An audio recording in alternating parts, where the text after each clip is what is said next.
আমার মা তার বাবার বাড়ি থেকে একটু জমি পায়, মার নিয়ত ছিল সেটা মসজিদে মাদ্রাসার নামে দান করার, কিন্তু আমার দরিদ্র পরিবারের বিয়ে দেওয়ার বাবার চিন্তা একটু জায়গা করে দেওয়ার। তারপর মাকে বলে জায়গাটা আমাকে দেয়। আপনার কথা শোনার পর আমি বাবা মা এবং ভাই বোন সবাইকে বলি, তারা বলে তোমার এটা প্রয়োজন ছিল তাই তোমাকে দেওয়া হয়েছে, এরপরে আমাদের কোনো আপত্তি নেই।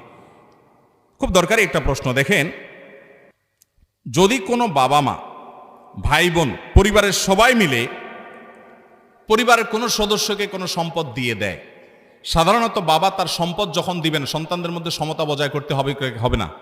বজায় রাখা লাগবে না? একজন সন্তানকে জমি দিল, আরেকজনকে দিল না, এটা জায়েজ হবে?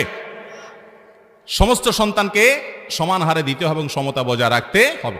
এখন যদি ভাই বোনরা নিজেরা স্বতঃস্ফূর্তভাবে বলে না আমাদের এই বোনটা দুর্বল, আমরা এই জমিটা দিয়ে দিলাম, সবাই, আমাদের কোনো দায় দাবি নাই, বাবা মার সবাই মিলে যদি সন্তুষ্ট চিত্তে খোলা মনে হাসি মুখে যদি দিয়ে দেয়, তো সেটা নাজায়েজ হওয়ার কোনো কারণ নাই।